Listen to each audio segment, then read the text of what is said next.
Welcome to the Property Couch, where each week you get to listen to two of Australia's leading property experts. Bryce Holdaway, co-host of Location Australia on Foxtel's Lifestyle channel, and Ben Kingsley, chair of Property Investors Council of Australia and the 2014 and 2015 Property Investment Advisors of the Year.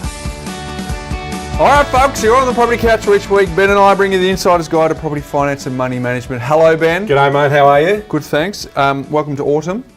Is it autumn yet? Well, the summer series is over and someone's made a decision that we're no longer in the summer series. Well, it's just the two of us. Well, whose idea was it to finish the summer series? We've had a big... In January, I was... February. She's pointing at us. So apparently this is not the official summer series anymore, but you know it's still in summer. Hey, a couple of things, Ben. Thanks to everyone for their wonderful feedback through socials on the summer series. Yes. There was a particular call that there's a petition going for 2 episodes a week indefinitely. Oh, really? Which I thought was a great idea until I thought that through, and it almost killed us to get 2 done. So,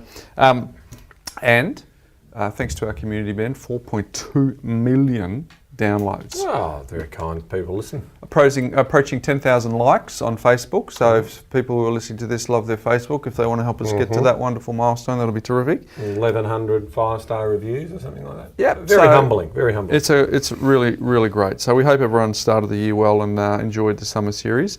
And Ben, I want everyone to stick around to the end because I've got one of our listeners has been very kind and given us some feedback about the Property Couch's impact on them and their ability to.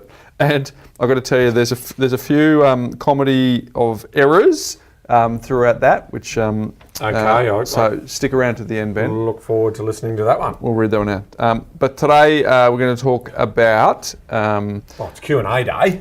It's been a while. It's been a while since we've been in the studio together Q&Aing it. But before we get there, Ben, Mindset Minute. Yes. We had a little conference on the weekend. You put this up on your slide, so I'm going to actually ask you who the source was. Right. But I pulled it from your slide. So you ready for this? Yep, got it. Success is getting what you want. Yes. Happiness is wanting what you get. Got to think about that a bit. How happy you are is the ultimate measure of success. Who's the source? I don't know. I honestly, it's an unknown one, source unknown. I don't know who said it. So if anyone knows who made that great, insightful. So it's this circular reference. It is a circular reference. Like success is getting what you want. Yep. Happiness is wanting what you get.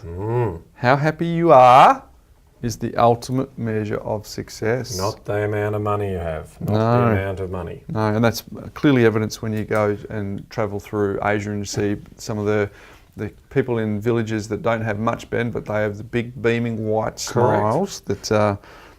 What I love about that statement is it identifies a structure that if you outline what you want, right, and you those things, and it's not just material things, but the things in your life that you want, and you plan for them. Well-formed outcomes. Yep, well-formed out, and you strive after them, and you achieve them, i.e. success, then success is based on the happiness of the things that you have. So it is that circular reference. So I think it's a really good way to start. Didn't say happiness is wanting more, Ben. No. It says happiness is wanting what you get. Yes. So well done. Yep. Well picked up. Don't know where you picked it up. If you can strive after those things, you can be live a pretty fulfilling life. This is the most animated you've been in my Mindset Minute theme, mate. I should quote you more often. Hey? Well, it's not. It's like looking in the mirror. Let's just say, it's definitely not my quote. Yeah. I'm not that smart. Well, you picked it up, so well done. Resonated well. So there you go, folks. Hopefully that resonates for you. But today we're going to talk about the economy, Ben. Yep, the economy, and obviously that other big thing that's happened this week, a bit of RC. RC. Yeah, a bit of Royal Commission, where we need to get there because it's important. But yeah, so... Some of our listeners will be all over it. Yep. Other listeners will be going, what is this Royal Commission and what's all the fuss about? Correct. But we put a shout out via the Stig, Ben, on the socials, Facebook. Yep. You would have seen that. You're on Facebook often. I am. Not.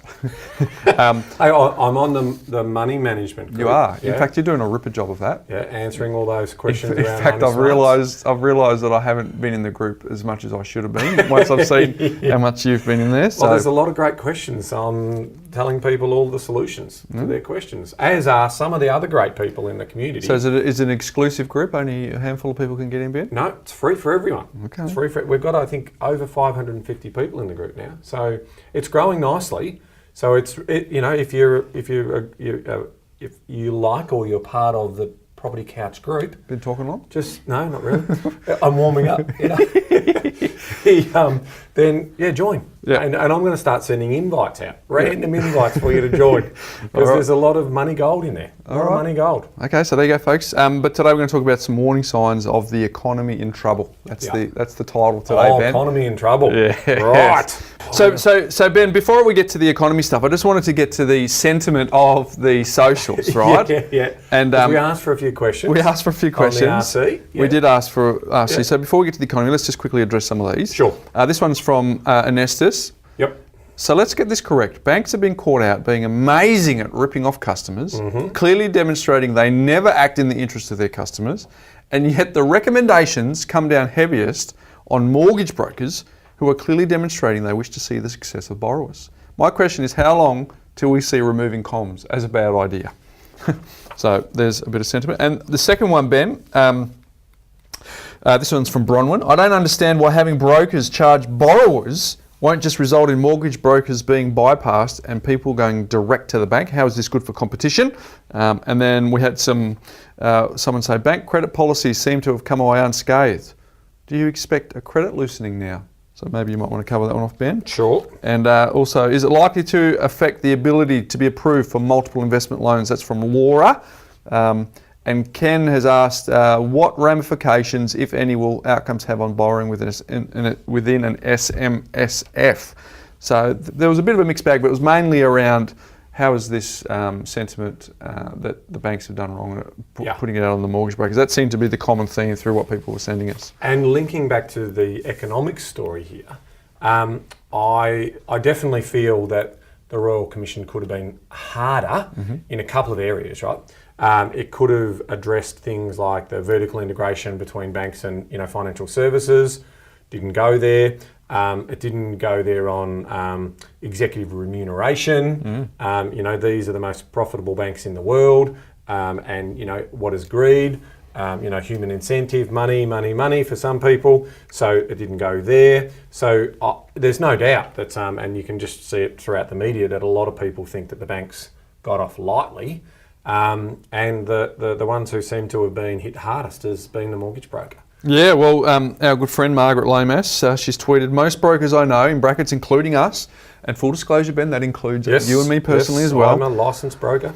Help their clients comb through the choices, choose suitable products, get discounts on interest rates, then sort out after settlement issues, ensuring clients aren't a victim of bank greed. If they're removed, who's left to watch the shop, she asks, which was a... So I do want to get to this whole broking thing from a customer point of view. There are obviously stories of this is going to affect families. There's 27,000 people who work full-time in the broking industry.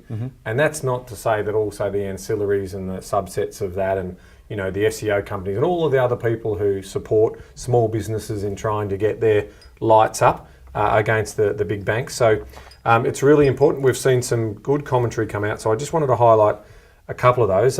Firstly, the MFOO CEO, Mike Felton, talks about, and he's quoted in his media releases, as reviews by ASIC, the ABA and the Productivity Commission have found, brokers drive competition by providing a shop front for smaller lenders, particularly for rural and regional customers.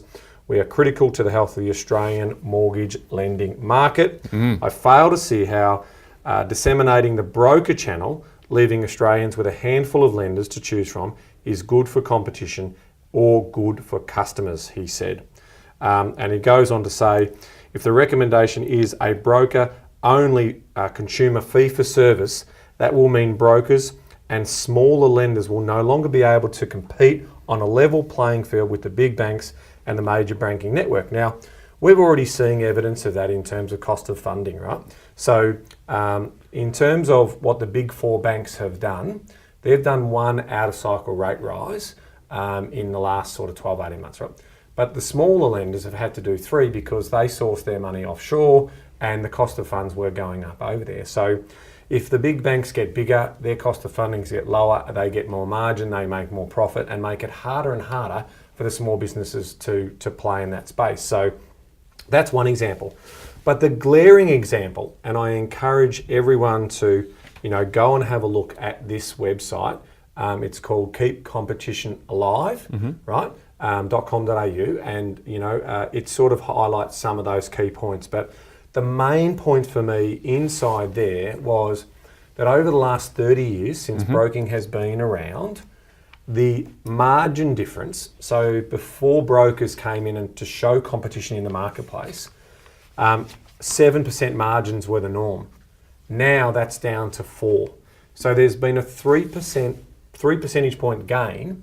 Now in real terms, what does that mean? On a $500,000 mortgage over a 30-year term, that's a $300,000 saving small change to customers. That is not small change. So the idea, and make no mistake, I get the bankers. I get Matt Common coming out. He is the CEO of the bank.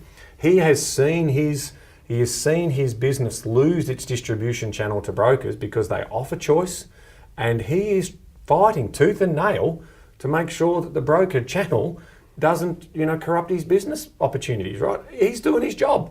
That's what he's paid to do, deliver shareholder value. And we saw the spike in the share prices of all the big banks around this.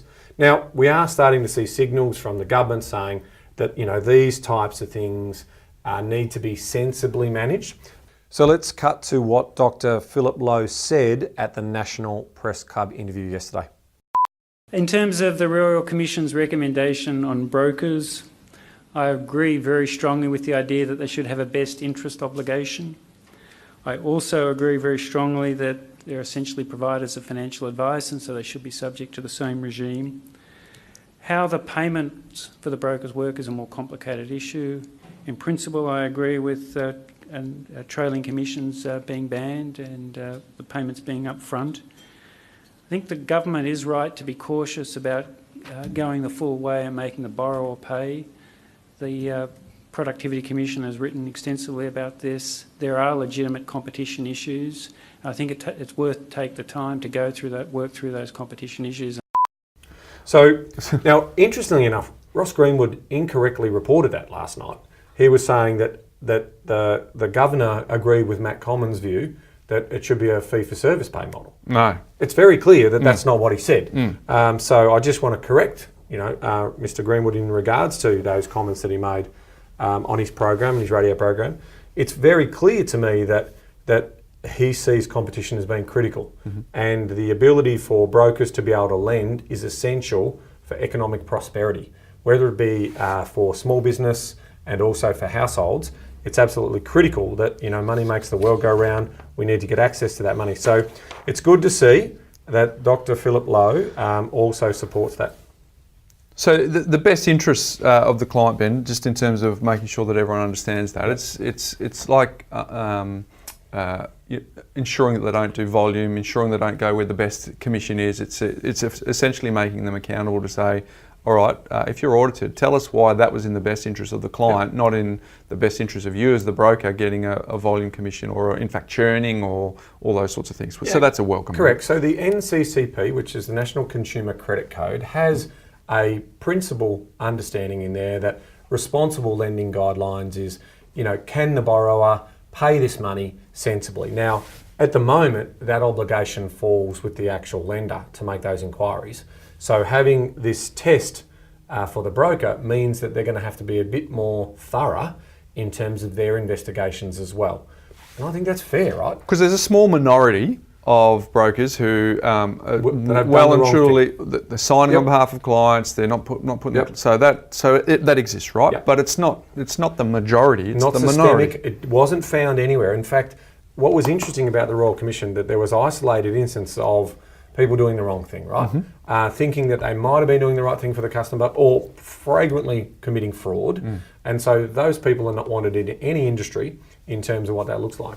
But there was no systemic risk. The other one that they found was the introducer program that NAB had, which was, I'm a gym owner and I can go and get the same sort of commissions than what a trained, qualified, licensed mortgage broker can do, stupid, right? So all of those things are now going to wash out. So good outcomes there, good outcomes for the customer, no pressure selling going on, but basically client best interest duty is really good. So I think we're going to see a lot more in this. And I think the governments are signalling now that this is delicate, right? It's very clear in terms of the evidence of investigations and research that they won't pay. So in other words, in terms of a fee-for-service model, that no one will pay. Here's what the CEO of the MFAA, which is the Mortgage and Finance Association of Australia, Mike Felton, said in regards to this.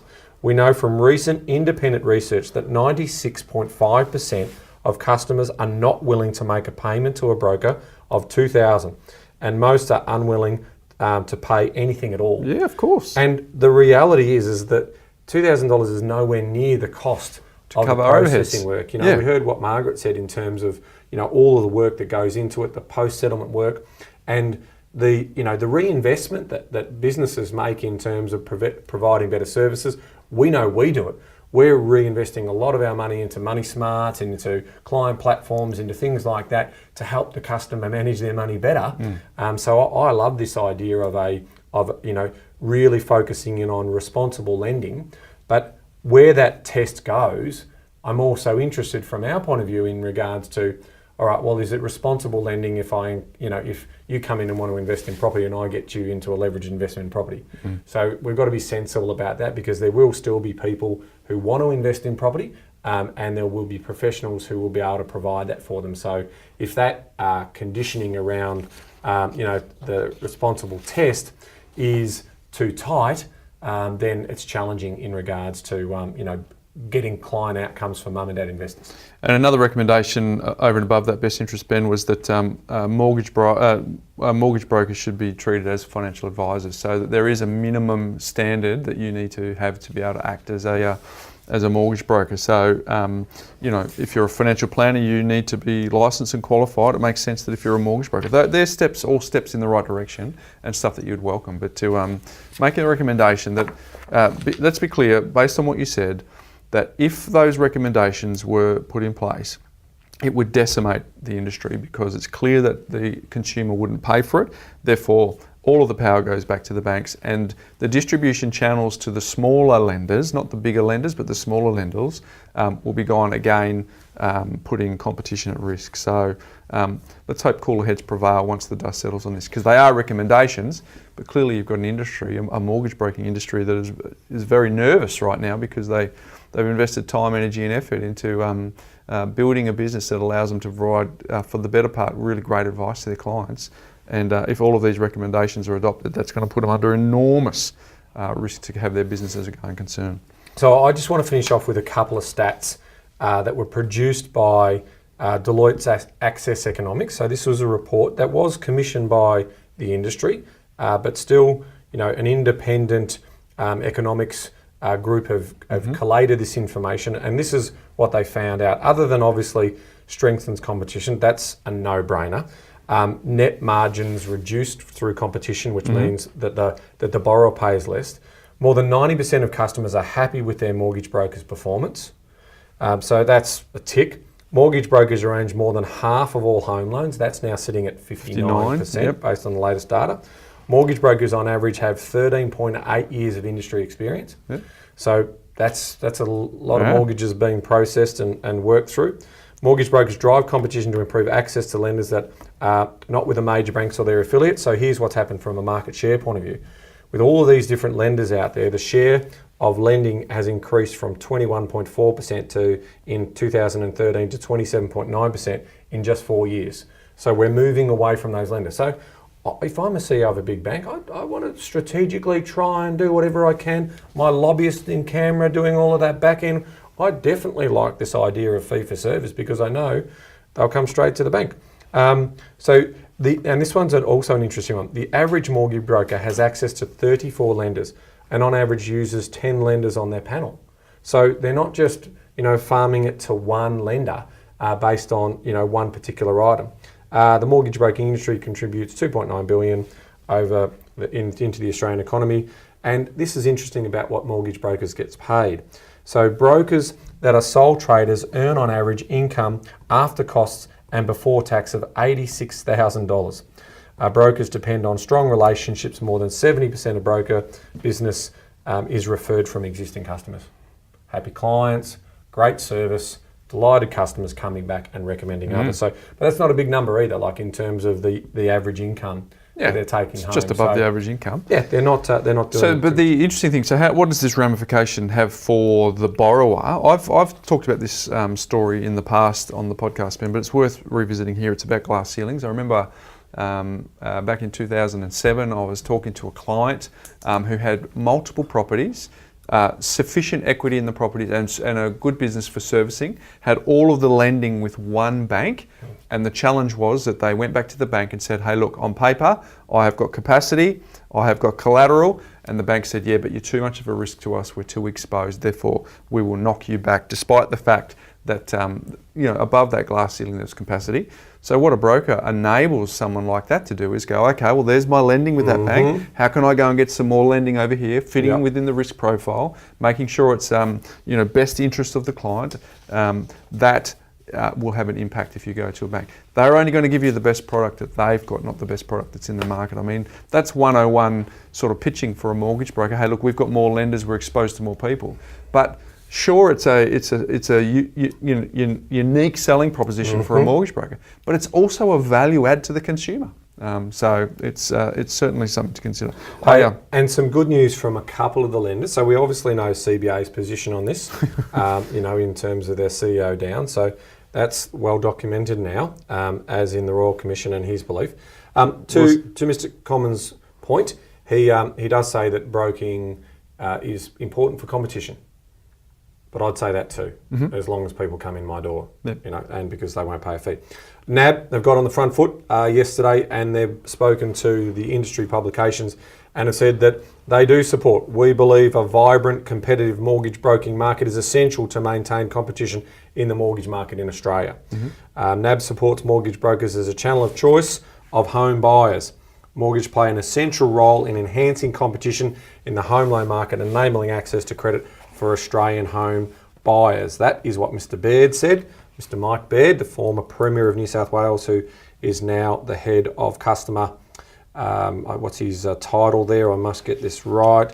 He's the Chief Customer Officer of NAB. So they've come out and said what they've said.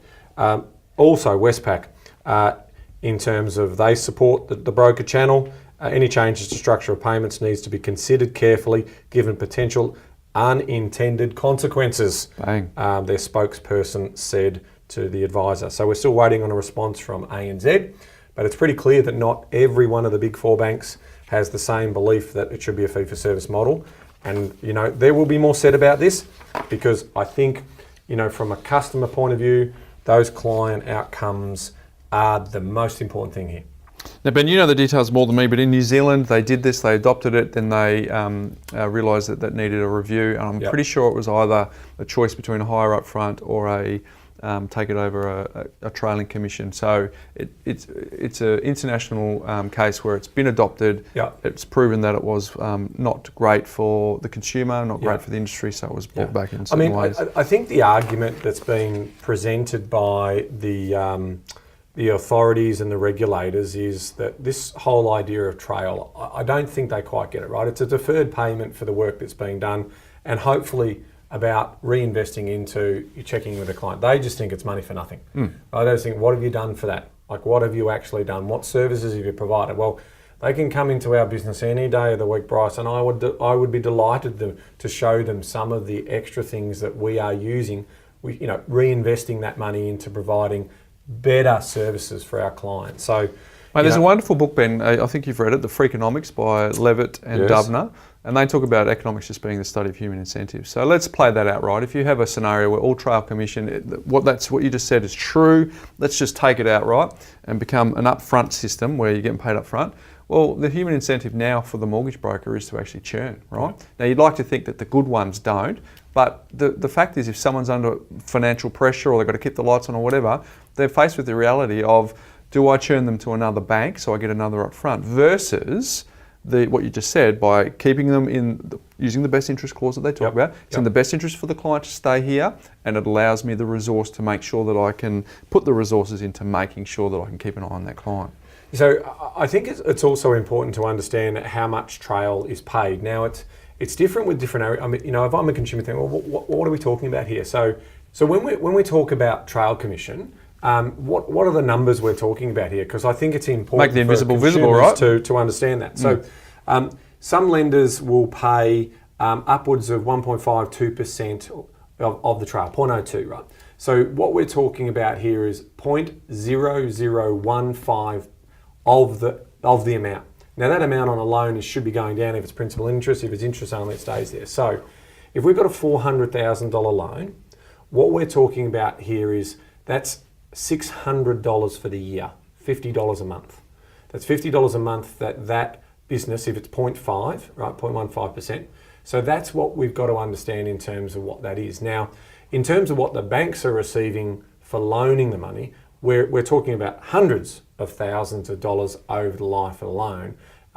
So if you look at what the upfront commission you would earn is, and the upfront commission can range in terms of depending on what sort of deal you've got with your aggregator or how you're set up with the banks, can range from anything from 0.5 to 0.7 or thereabouts. Okay, so 0.7%. So on a $400,000 loan, the upfront payment, and if we assume it's 0.7, which is at the higher end, you're talking about $2,800 for that $400,000 loan. So it's not a large amount of money. And businesses... Well, in isolation, it's a large amount of money, Ben, but when you've got to run staff and overheads, it's not... that's what, coming back to the point. Well, the consumer just sees $2,800. I'd love that. Yeah, the average mortgage broker is earning around $86,000 if they're a sole trader, independent in terms of what they're doing. So obviously there are some brokers who do a lot more volume and they're earning a lot more money, but there are other brokers who are doing less and earning less money as well, right, as they're learning a craft. So that's full disclosure. And we wanted to make this is not a trade podcast. This is a podcast for our listeners who are consumers. Now you know this. And in your credit proposal, you get all that. You would get the top 3 or 4 lenders that have been considered as part of your opportunity, and you'll see the commission rates of each of those lenders, and you'll see what commission payments are due and payable, right? So I think that's the important thing here to understand, that there are businesses out there and the work that they do to make it viable for them to do that and create an industry that really is customer first. And that's why the broking industry has gone from 0% 30 years ago to now 59, almost 60% of all customers going to a broker. That's almost 6 out of every 10 using a broker as opposed to using a bank. So there's no doubt that the customers have spoken with their feet in terms of they see this as a great opportunity for better client outcomes. All right, so that's on the Royal Commission, Ben. There's also, Governor Lowe had a few things to say about the economy. Should we cut to that? Yeah, I think it's great. I mean, I was really pleased with some of the questions that were being asked from the journalists, because it's not very often that you get the Reserve Governor being in front of journalists as opposed to economists who can sometimes, he's the god, so they can be pretty light on in terms of the questions. But I thought some of the questions we had. And so let's have a listen to the first question in regards to the housing market. Mr. Lowe, thanks for being here today.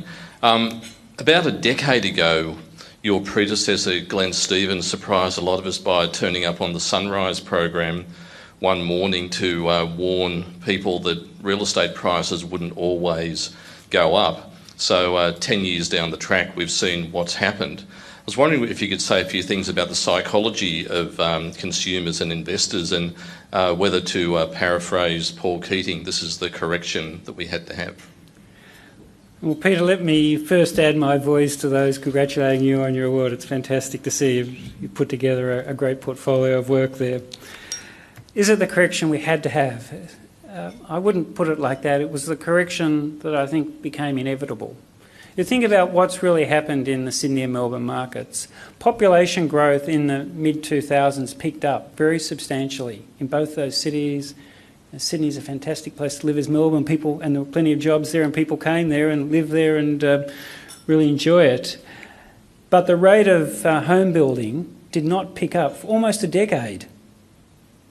It's staggering, really. The supply restrictions were so tight that the number of houses that we're building did not pick up in response to faster population growth. What happens when there's faster population growth and the number of dwellings doesn't increase at a faster rate? The prices go up. And then prices started going up, and investors thought this is a fantastic time to buy a house or an apartment. Prices are rising, and interest rates were low, and they could look forward to capital gains. So the psychology was really important. And I think things went too far, and inevitably there has to be some correction. The prices are declining as the extra supply comes into the market. And now the psychology has turned the other way, and people worry that prices keep falling. So the psychology is really important. I wouldn't say it was the correction we had to have, but I think it was the correction that was inevitable. As I said in my remarks, a year and a half ago, the most talked about issue in the newspapers and on radio was high housing prices. You might remember that the budget a year and a half ago or 2 years ago was framed around reducing the housing cost for many people. So that was a big national issue, and if we continued on that path, we were going to have huge problems. So the other point I wanted to re-emphasise is that I think this is a manageable correction. It's not being driven by higher unemployment or higher interest rates. It's being driven by an increase in supply or a lagged increase in supply in response to faster population growth. This guy knows his stuff, Bryce. Yeah, who would have thought? Who would have thought? Manageable correction, a correction that was inevitable. Didn't want to go the old Paul Keating route though, correction we had to have, but it's inevitable. Everyone hangs on his every word, right? And this is him in free form. It's not it's not a prepared speech. So, shock and horror, Bryce. Supply and demand. Come on. Who would have thought? Who would have thought that we had undersupply, severe undersupply? We had lower interest rates, which meant that people could borrow money. And who would have thought they'd go out and borrow money? It was a perfect storm. Perfect storm. I mean, so when were we calling our concerns? About 15, 18 months ago, 2 years. Well, it's longer now. No, we called it back in 2015, and then it kept overshooting, and now they've come back to those prices. So that's the story here, guys. I mean, and what he said was psychology matters, right? Because he said it's on the other side now. Yeah. And so it's a manageable correction, but psychology matters. and that's what's happening with the masses. So the smart person, Bryce, the smart person knows to see opportunity. Swim against the tide here and see opportunities. That's what I say to the guys around here, because you obviously get bombarded with negative headlines, and you've got to absorb that and then talk to clients about that. But the facts remain, and we've said it to ad nauseum. If you buy the right property, you correctly finance it, you hold it for the long term, you buy when your cash flow allows. Those things don't change, and long term is the important point there, right? So if cash flow allows, you can go and buy opportunity. You can now get really great assets with lower competition. But that is hard to do in the face of psychology matters, because it's easier to want to buy when the taxi driver's saying you should, and it's harder when the headlines are as they are. And how did they curb demand? Which was interesting. I thought he might have gone there a little bit more around the handbrake, APRA, and the credit squeeze. There's no doubt that the supply is coming on, and now we're going to have an oversupply, particularly for apartments in Sydney market. Foreign buyers have been dropped, so they've really taken a lot of demand out of the system, and this has been effectively a manufactured correction, which I've been saying for a long time. But the fundamentals haven't changed in terms of, what did he say? This hasn't been about higher interest rates, higher cost of money yet. And that's not going to happen by the looks of things. I mean, I came out on my RBA and we put it as a bonus episode, Ben. And I'm a bit more dovish than bearish. But I think that dovish. Just concerned about what's going to happen in terms of downward rate movement. And the reason now, if I'm the governor though, I'm not going to create panic. Right? I cannot move from next rate rises up from November, December. And then literally tell it, now it's down. Whoa, we need a transition. So he's messaging that transition from maybe it could be down now. Now he's seeing data that we've seen. In the last 2 months, the data is poor. Yeah. Really you pulled back there. Right? It's really, really concerning. So he's signalled to the market now that it could be different, and I suspect that signalling is going to continue. And if we start the moment, because he says, why is it different? I'm coming back to why is it different? It's not because interest rates in a tightening monetary policy cycle, and it's not also because, you know, jobs growth is still sound. And we'll hear a little bit more about that in terms of unemployment is, you know, or employment is still strong. So part of the school, remind me who APRA, who's APRA accountable to in terms of who its independent body? Yeah, it's an independent body, and they're responsible for the sound financial system. So who's the Governor Lowe of APRA that needs to have some someone? Yeah, I can never remember his but name. So have you seen this person in a similar environment that Governor Lowe was in, where he's being asked accountability questions from whether it's an economist or a journalist to say, okay, so what's your view? How do we as the listeners find out more about what the APRA's view on, okay, you've pulled the handbrake up, do you have your finger on the trigger to drop it down a bit? Yeah, I have no doubt it's happening behind closed doors. I mean, I've publicly said... From politicians or from Governor Lowe or from someone else? From all parties, right? I think the data is irrefutable in regards to... he was able, and APRA were able to, through two things, right? Their attention to the HEM, which also came out of the Royal Commission, which is basically the Henderson Poverty Index. So the expenditure program stuff, they were tightening up on, declaring responsible lending against a baseline number. So that reduced borrowing power. And the other part of that is the assessment rate has been capped, right? So from that point of view, it means that even if rates go down, if APRA don't allow that lever to be pulled, you're not going to be able to borrow anymore, right? It's only good for the existing borrowers. Yeah. So the systemic risk, it was real. He turned the tap off, 55% investment lending, just crazy. We need to get back to 30%. So good opportunity for those people who are going to play the long game in our space. Very happy for those future investors and for our current investors. But in terms of the next stage of that is he now could be responsible, or APRA now could be responsible for increasing this systemic risk, because the wealth effect is happening. There's obviously political manoeuvring going on. We're seeing business confidence drop in regards to a potential Labor government. And I'm not, again, I'm choosing my words carefully here. It's the Labor policies, the $2 billion in additional taxes. Business doesn't like that, right? Business likes the economy first, jobs come second. You don't have a good economy, you can't employ people. Even if you're trying to lift those people up, you need a strong economy, right? It doesn't work the other way around. You can't say, I'm giving jobs for everyone. Well, you're not. And so the way in which government may respond to that, or future governments may respond to that, is stimulus. And in terms of government infrastructure spending, well, that can't give everyone jobs, right? So that's dangerous, because guess where we go again? Into bigger deficits, and no surplus. So I think it's sensible to have a war chest of money for any sort of more global hits than what it is domestically. But if you put the worker too far in front of the business can't get the worker the job. So that's the challenge that all governments face in terms of trying to get that balance right. All right, so should we cut to the next question now? I've gone long supporting the Reserve Bank on both growth and house prices. It's gotten me in a lot of trouble on Twitter. I'm being trolled all the day. A lot of bush economists on Twitter think you guys don't know anything about house prices, and I'm still supporting you, but it's taking me a lot of... I'm copying a lot of grief, Mr. Lowe. So I want to know, have I backed the right horse in going with the Reserve Bank?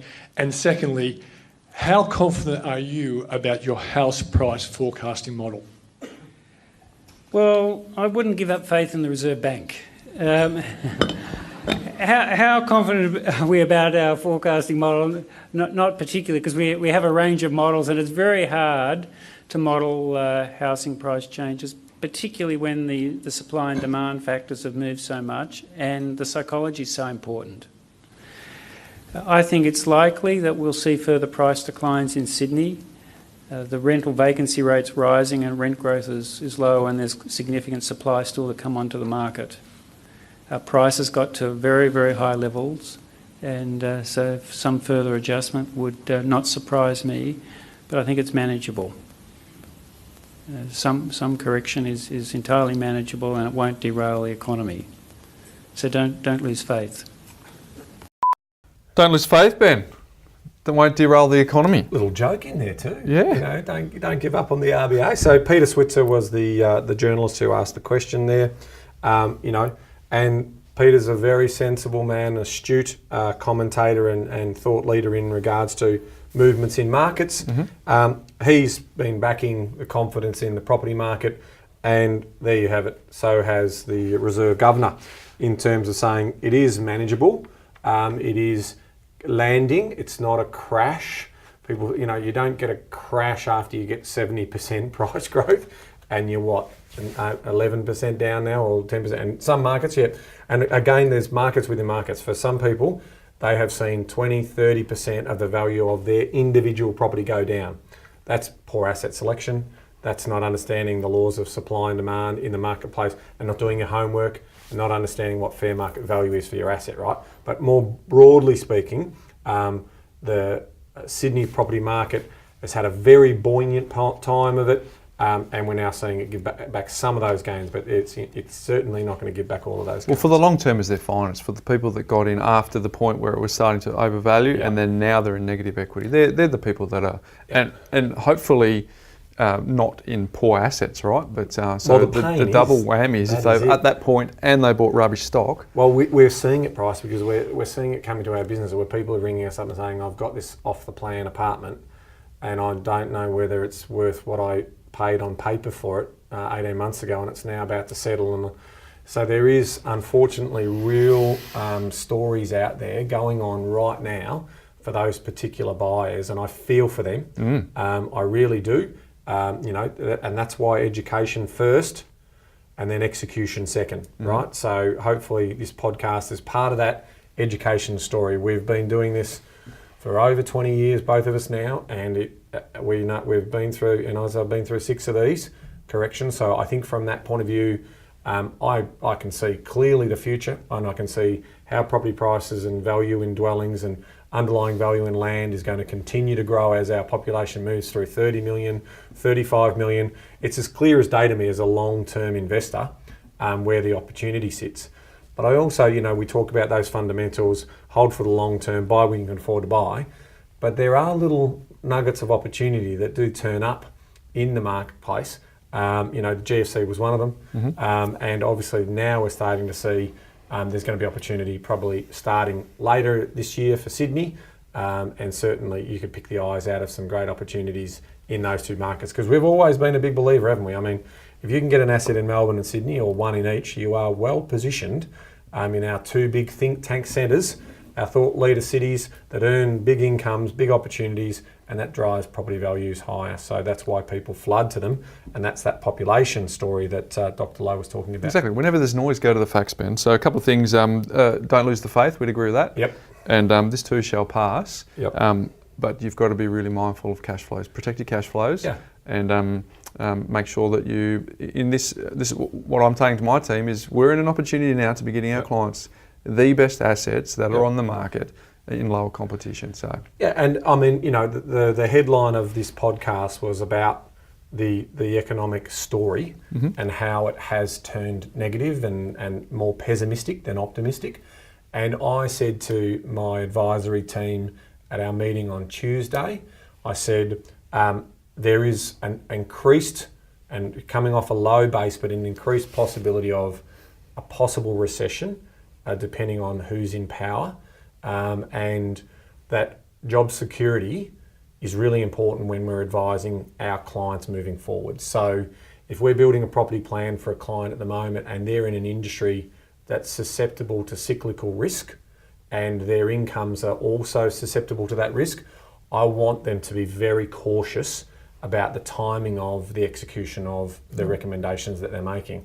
If you're in robust industries, if you've got really strong jobs security, and you're really confident, my goodness, you've got a war chest. You are, but line your ducks up. That's get the cash flow modelling done, get educated, or get a professional to advise you through this, because these are the times when you can certainly, take some good advantage of these unfortunate circumstances for others. Well, we as you pointed out, the warning signs of an economy in trouble is what we named this podcast, Ben. So psychology matters, number one, because we've talked about what happens if the contagion happens. Yep. And two, you made a very good point. If someone, it's all about job security. If you don't feel that strong, you pivot a different way. But if you've got all the other ducks lined up in a row, there's plenty of people. Jobs are safe. I mean, the unemployment rate's sitting at 5%, right? So it could get to 6-7%. In a recession, it could go to 7.5%. There's a deep recession, which we shouldn't have to go to. But that would mean that we'd have a flat market for a while. But even then, this is what I'm saying. I mean, we invest for the long term. We are talking about 20, 30, 40-year returns. And those people who bought those properties 20, 30 years ago are sitting back going, oh, well, there's still renters in the market. There's still opportunity here. So I think from that point of view, not everyone's going to invest in property, and nor should everyone do that. We've been very clear about that over the long term of our podcast as well. But those people who are aspiring property investors or are attuned property investors, this is the time when you should be speaking to your professional about some of the opportunities that are presented in the marketplace. Use history as a lesson too, right? You go back and have a look at the graph for median house price. It's not linear. There's up and down, but the trend is up, and it's the same with a blue chip stock. So this is just one of those bumpy bits, but if it's a long-term perspective, you should be fine. And I think in the next few weeks, Bryce, we might actually do a video presentation. It might be a Facebook Live or whatever, but we'll get the big screen up and I'll connect in the data and I'll show some of those long-term... Any opportunity for you to get your big screen out? Oh, yeah, I like the big screen. In fact, I'd like to invest in a bigger screen. Microsoft, if you're listening, I love your little touch screen there. If you've got any demo models that are going cheap, we probably want a little 80-inch. We've got a lot of work to do in terms of educating people visually around property because we get a chance, in terms of audio. But do the Microsoft products work? Turn it up. Microsoft, mate, they're making a comeback. They've got good stuff out there. Mate. Cloud-based 365. Oh, you're on the payroll, are you? I'm not on the payroll. I do not receve any money from Microsoft. Oh, gosh. Anyone who's got a really great, sort of touch computer just a general call out, isn't it? Very good. All right, today I'm going to do a bit of a theme over the next few weeks, Ben, on our Make Money Simple Again book. Yes. Because I so believe, and I know without asking that you do too, but I so believe that people should have a living and lifestyle account which allows them to have a 7-day float. And I'm going to talk about some reasons why. So today, the reason you have a 7-day float is it's like the old days, Ben, where your grandparents, you could treat it like cash. You have a balance. And once it's gone, Ben, it's gone. Gone. There's no money to spend. So remember when we were kids, Ben, we got our pocket money, it was sat in the jar. When we ran out of money, we had to wait. Sometimes it was 5 days, sometimes it was half a day. But whatever happened, the reality was the teacher. When it ran out, Ben, we couldn't go back to the bank of mum and dad because it wasn't an acronym at the time. But then they used to say, what did they used to say, Ben? Wait until Thursday. Wait until your pocket money comes out again. And today's payday for me, Bryce. Thursdays are good. I said to Jay today, she goes, you want me to make you lunch? And I said, no, it's payday for me. So just for the listeners, I get $50. You do? I get a little $50. So do I. So do I. And yesterday, I couldn't What find... happened? What happened? You had nothing in there, nothing? No. I had to go to the bottom of my work bag. Oh, no. Do we want to know this story? And I had 4 $1 coins. 5 $1 coins. Yeah. I had a $2 coin. I'm $7. Now normally $9 or $10 is what I spend. And the rest of it, 10-cent pieces. Well, so I had to go. Your talk. Yep. I went up to my. I had. How did that go when you went up to your mate? You said, hey, "Sorry about all the change, all the little small change." That's what I'm trying to say. I got up there and I put the $5 one. There's 5. And she goes, what was it, $7.70 or something for my sushi rolls. Put that on there too, and there I'm not. I've got 10-cent pieces. Count them out to But you know the old cash figures, just flicking 10 cents on us. There we go. There's another one. There's another one. So there you go. All so right. that's how I do it, and that's why. So do you believe in the 7-day float, Ben? That sounds works, like that. Mate. I know it works. So I'm going to go through it in the last couple of weeks. But the reason you should have a 7-day float today is, Ben, it's like the old days of cash. It's modern day cash, Ben. But you still treat it like cash. And you beautifully, I did not know that you were going to set that up for me, but thank you for reinforcing the point. And you'll see the cover of our book is on the cover of Money. Oh, yes. Yes. Yeah, the latest edition of Money magazine is out, and we've got an article in there in terms of outlining our 7 steps. And Mate, our parents would be proud. The book made the front cover of Money magazine. And we've got a webinar next week too, Ben. So if anyone wants that, we'll put a link in the notes, and we would love. It's the 7 deadly sins of investing in a changing property environment, Ben. Good. Looking forward to that one. We've been working on that one behind the scenes. So hopefully I'll put that in your diary for next week. Yeah, I'll be there. I'll be there with bells on. Now, Ben, I did say that we had a listener ring in. Not ring in. Didn't ring in. That's the old days. Right in. Now, it's a bit, but I'm going to try and go super fast because I think so. Hi, Ivis. This is how. Hi, Ivis. It's a pleasure to write to you considering you're clearly the brains of this operation. What? Sorry in advance for the long email. The Complete Backflip is the name of this, Ivis, so we're talking to you. It's amazing what you can achieve in 18 months. It was mid-2017 when my wife and I finally decided to dive into property investing. Using our principal place of residence, we secured our pre-approval for $400,000. And like kids in a candy store, off we went to choose our chocolate bar. In hindsight, we had no business investing. We did little market research, due diligence, or consult any industry professionals. But hey, if the bloke next door can do it, why couldn't we? Growing ever frustrated with rejection and FOMO, wrapping ever tighter around our egos, we finally secured a townhouse in Roxburgh Park in Melbourne, which is on the north side, folks. Priced at the top end and needing work, we were still naively confident about the purchase. Several days into the settlement and feeling a small amount of buyer's remorse, I decided to consult the ever-trusty Google to strengthen my resolve. This is when I came across the property couch. I began at the latest episode, which covered depreciation, and quickly realised I had no idea what these two mid-aged? Am I mid-aged? I thought you were the mid-aged one. Anyway, these two mid-aged larrikins we're talking about. So as Bryce suggested, a little bit of salt and pepper in it. I got a little bit, but still got a baby face. So as Bryce suggested, I started at the beginning, and by January 18, had consumed the whole catalogue. My heart sunk. I was completely overwhelmed. Our investment was a dud. Bad asset selection, no real strategy, little money management. My emotions were in overdrive. But one thing that Ben said in episode 3, 4 Pillars of Mastery Cash Flow Management, was elite money managers are forward forecasting the cost of money and their potential of using that money to put it to wealth to creation. You're actually a smart bloke, Ben. It sounds obvious now, but at this time, this blew my mind. I knew that if I wanted to succeed in this game, good money management is what I needed to focus on. I focused on the Money Smarts method and coupled it with a convenient money management app to categorise every single transaction during the 2017 and 2018 period. The result was a reliable data set to forecast my family's future expenditure and income. I compiled all my findings into 2 documents, which are now the foundations of our money management. Crucially, they are regularly reviewed, analysed and updated for saving improvements. Prior to Money Smarts, my wife and I, though we were pretty good with our money, after all, it's why we had no debt besides our principal place of residence, with some reasonable surplus. But now we are in total control of our money. And it's empowering, Ben. Whoa! Clap like a middle-aged man there. My incredibly thrifty wife now thinks it's a game to see how long... Gamification. How low we can get our 7-day float. Following this change, we got a property plan and are now on the road to financial freedom. This empowerment has now freed my mind to focus my self-improvement and mindset. Since beginning this journey, I have, here we go, Ben, here are the bullets. I try to engage directly with the task at hand, particularly with my kids, 1. 2, deleted Facebook.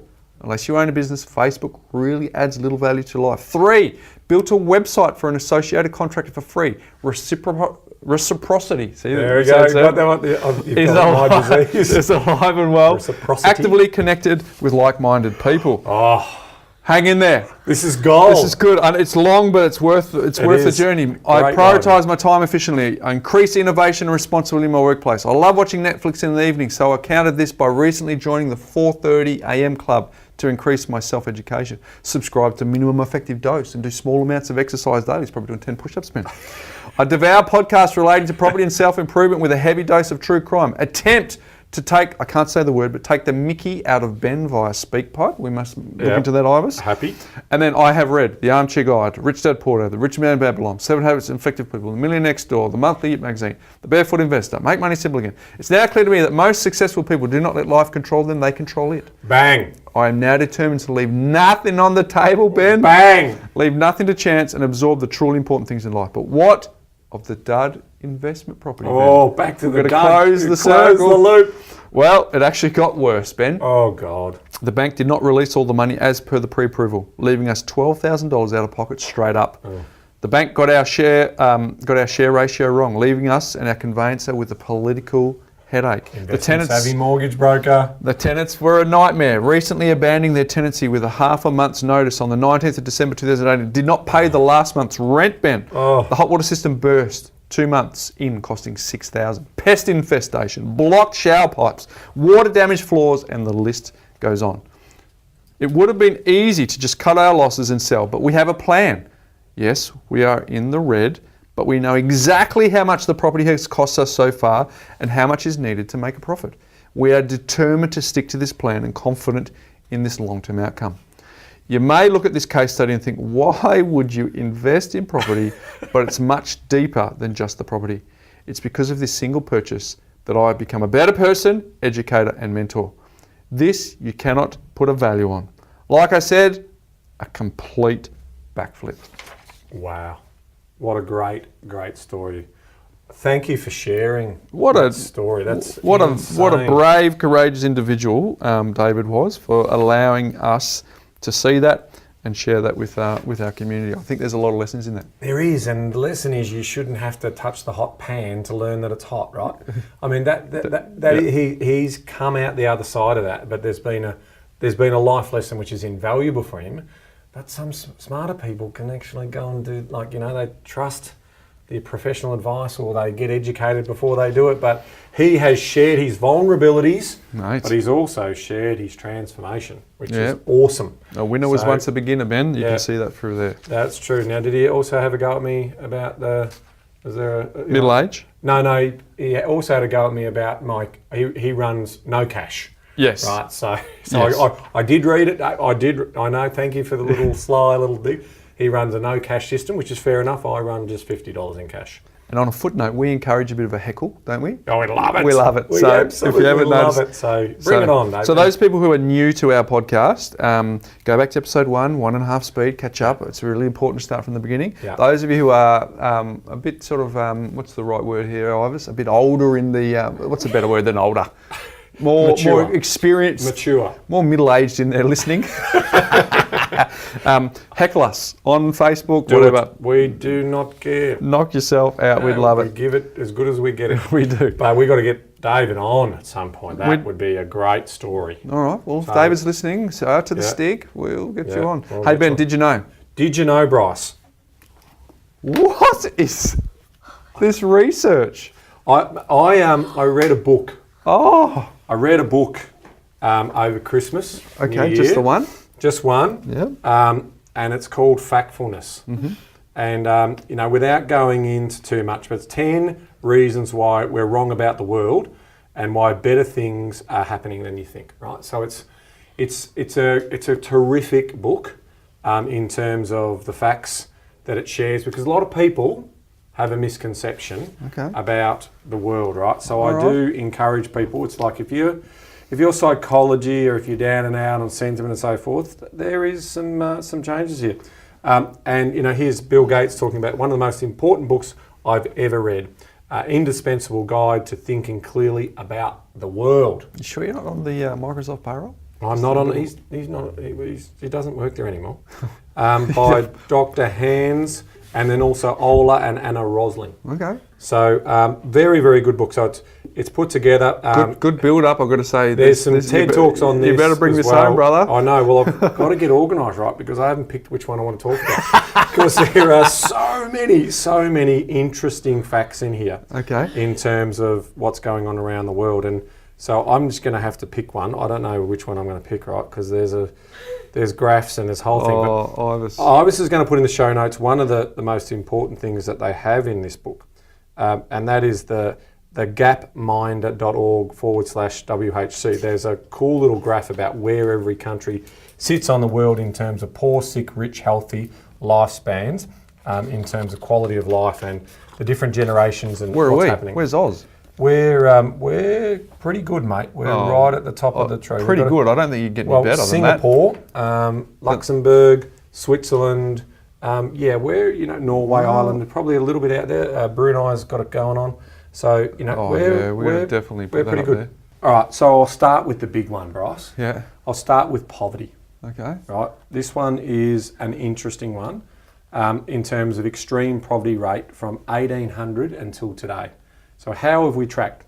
So in 1800, 85% of the world's population, so share of humanity living on level 1, which is less than $2 a day.